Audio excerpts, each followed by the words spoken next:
It's time for a little Life, Kevin McCarthy, and apparently this week is all about the TV stars pulling triple duty. Kevin first, Katie Holmes. Now we're talking about Office star BJ Novak. Right. Good morning to you, by the way. Good morning. Good to see you. Great to see you as always. And and one of the cool things about BJ Novak is he's been a director for a while, but now he's doing a feature film which is coming out Friday in theaters called Vengeance. Now you probably most know him from The Office.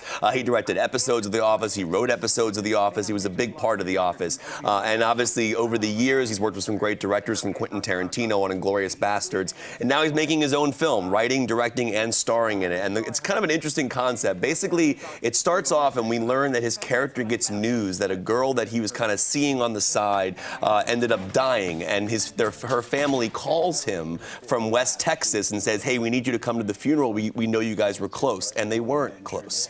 But he kind of goes along with it because he feels bad about the passing of their daughter, and he kind of wants to be there to help. So he goes to West Texas and decides that he's going to start a podcast about an investigation possibly into the murder of this person. And that's kind of the whole side of the story. So I spoke to BJ Novak, who wrote and directed the film, about the film and more. Take a look. Okay. I'm in West Texas, where this family just lost their daughter to an opiate overdose. Oh my God, I'm so sorry. It's okay, it's not someone I was close to. But you flew to Texas for it? Yes. It was a girl I hooked up with a few times. Her family thought that we were more serious than I did. I've heard so much about you. I've heard, yeah. Evelyn just didn't die, she was murdered.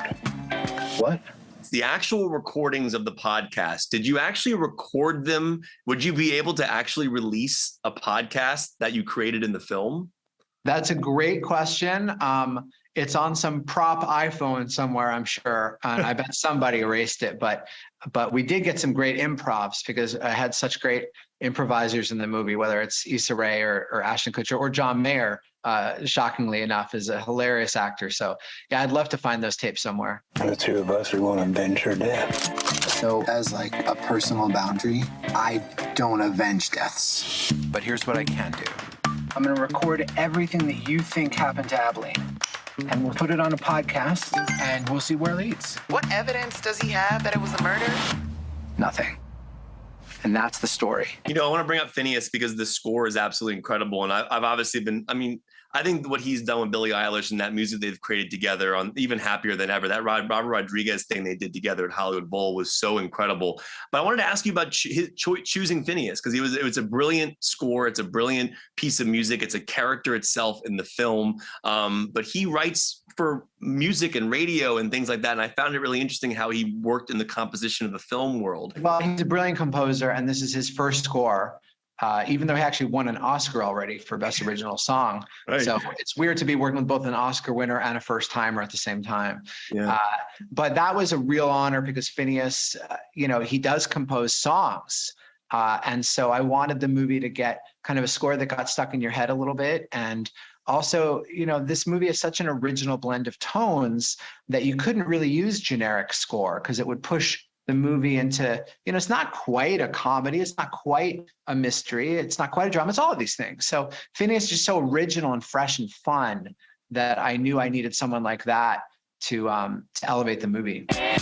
What's this podcast about? A new American reality where people invent these conspiracies. You got deep state, pill pushers, cartels, the law.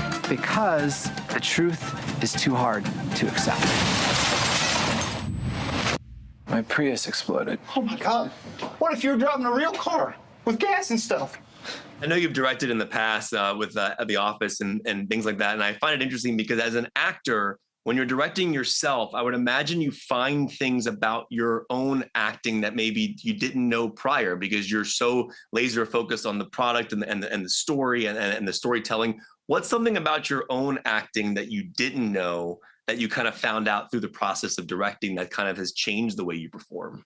I found a great lesson in all of expression is that just when I was most embarrassed at just like, oh, this isn't acting, this is just me being me, this is how I act with my friends or whatever, that's the stuff on camera that you're like, oh my God, that's a real person. I like that person. The things that you think are most embarrassing or private or, there's an acting teacher who says acting is being private in public. And so that's what I learned. All the things that I never want to show, when you show that in acting, people actually relate to it. All right, that's BJ Novak. He wrote and directed and stars in Vengeance. As I mentioned, Phineas, who did the music for the film, he won an Oscar with Billie Eilish for the song they did for No Time to Die, which was incredible. He produces all of Billie Eilish's music because he did the music for this film. So out theaters on Friday. It's called Vengeance. Wonderful. Yep. Coming up now.